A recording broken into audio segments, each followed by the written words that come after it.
Good morning students. आज मैं लागत टॉपिक को ही लेके फिर से आप लोगों के सामने आई हूँ ताकि आप लोगों को लागत के बारे में, कॉस्ट के बारे में और भी आगे की इन्फॉर्मेशन दे सकूँ। लास्ट वीडियो में हम लोगों ने टीवीसी तक पढ़ा था। आज आपको हम लोग एसी, औसत लागत और मार्जिनल कॉस्ट, जिसको हम लोग कहते हैं सीमांत लागत, उसके बारे में पढ़ेंगे। तो थोड़ा सा रिवाइज़ कर लेते हैं।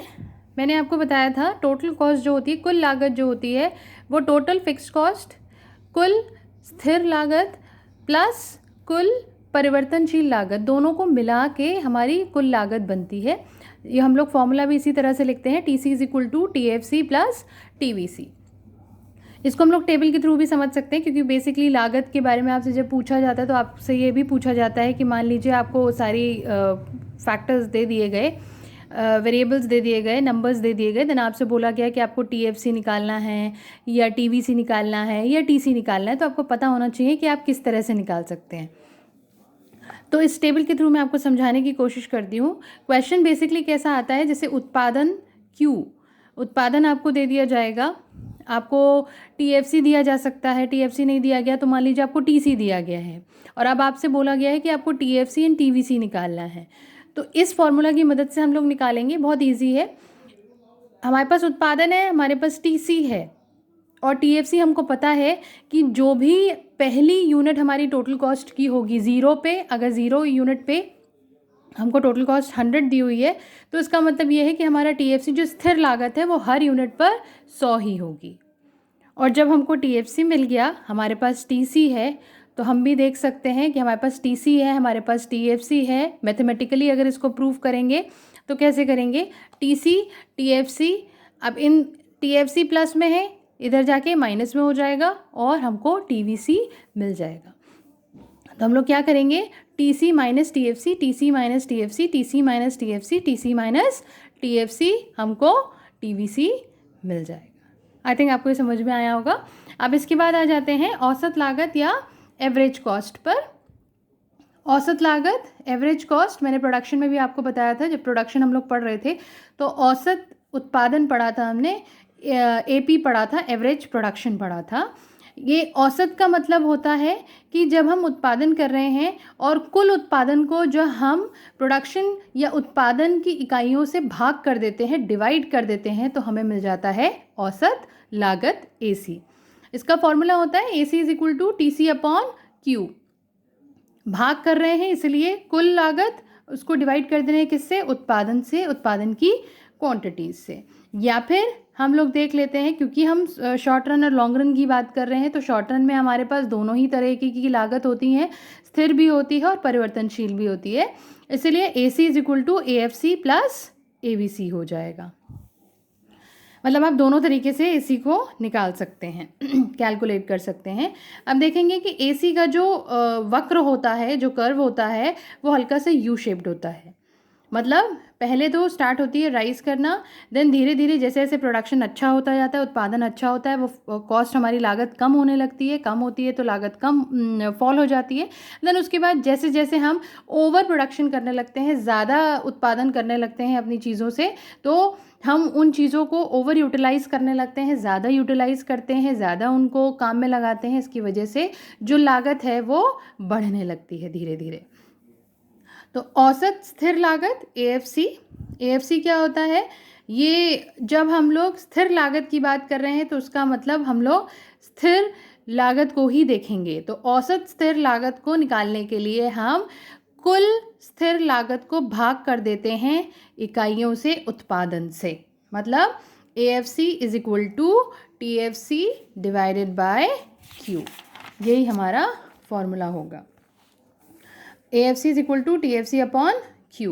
AFC कैसा होता है, AFC जो होती है, क्योंकि AFC का मतलब यह है कि धीरे धीरे हमारी जो कॉस्ट है, अच्छे यूटिलाइजेशन की वजह से फैक्टर्स के, हम लोग अपनी कॉस्ट को रिड्यूस कर रहे हैं। पहले सबसे ज़्यादा थी, अब धीरे धीरे जब हम अच्छे से प्रोडक्शन कर रहे हैं, अपने फैक्टर्स को यूटिलाइज कर पा रहे हैं, तो हमारी जो कॉस्ट है वो रिड्यूस हो रही है। और इसी वजह से इसको L शेप्ड कर्व भी कहा जाता है, जिससे इसको L आकार का वक्र भी कहा जाता है AFC को। नेक्स्ट आते हैं एबीसी पर। अब ये परिवर्तनशील लागत है, तो जैसा कि मैंने आपको बताया, स्थिर में स्थिर से निकालेंगे, परिवर्तनशील में परिवर्तनशील से निकालेंगे। बहुत बहुत ईजी सा कॉन्सेप्ट है। जब हम एबीसी निकालेंगे तो हम टीवीसी अपॉन क्यू करेंगे। अभी तक हम एएफसी निकाल रहे थे तो हम क्या कर रहे थे, टीएफसी अपॉन क्यू।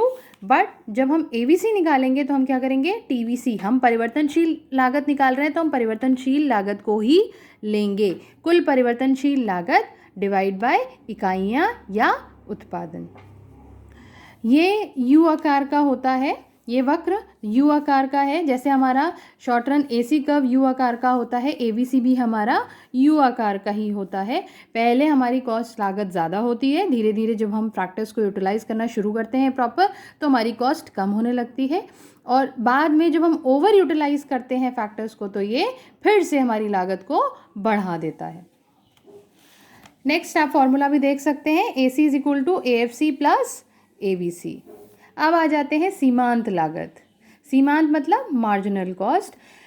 अल्पकाल में हमारे पास, हमने देखा एसी में भी हमारे पास स्थिर लागत थी, परिवर्तनशील लागत थी। कुल लागत में भी हमारे पास स्थिर लागत थी, परिवर्तनशील लागत थी। लेकिन सीमांत लागत एक ऐसी लागत है जिसमें हम स्थिर और परिवर्तनशील नहीं निकालते हैं। ये सिर्फ और सिर्फ आपकी जो कुल लागत होती है उसमें से जो एक्स्ट्रा, जो अतिरिक्त हमको मिल रहा है, उसको हम लोग सीमांत लागत कहते हैं। इसको निकालने के लिए हम दो तरीके के फॉर्मूला को इस्तेमाल करते हैं। M C is equal to change in T C upon change in quantity. मतलब कितना कुल लागत में बदलाव हुआ और कितना उत्पादन में बदलाव हुआ, हम इस तरह के फॉर्मूला से एम सी निकाल सकते हैं। नहीं तो हम लोग क्या करते हैं, M C is equal to T C N minus T C N minus one. ये कॉन्सेप्ट भी आपको बहुत अच्छे से समझ में आ रहा होगा। जब हम सीमांत लागत निकालते हैं तो हम कुल लागत की जो प्रेजेंट इकाई है वो माइनस एक पहले वाली, n माइनस वन का मतलब एक पहले वाली इकाई को लेके माइनस करते हैं। MC का जो वक्र होता है वो भी यू शेप्ड होता है।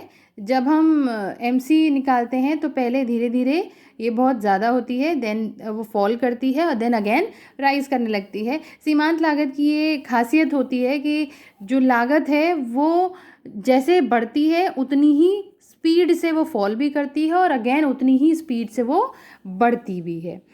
तो ये था आपका MC, AC and TC curves के बारे में नॉलेज। देन हम लोग देख लेते हैं कि अब हमें अगर कॉस्ट को कैलकुलेट करना है तो हम कैसे करेंगे। आपको मैंने सारे फॉर्मूलाज समझाए हैं। ये आप लोगों के लिए एक टेबल है जो मैंने बनाई है। इसमें मैंने आपको उत्पादन दिया हुआ है, कुल लागत आपके पास है और कुल स्थिर लागत आपके पास है। आपको निकालना इसमें क्या क्या है, कुल परिवर्तनशील लागत निकालनी है, औसत लागत निकालनी है, औसत परिवर्तनशील लागत निकालनी है, औसत स्थिर लागत निकालनी है और सीमांत लागत निकालनी है। ये काम आप लोगों को मैंने दिया है, ये काम आप मुझे करके आप लोग मुझे मैसेज करेंगे। Thank you class.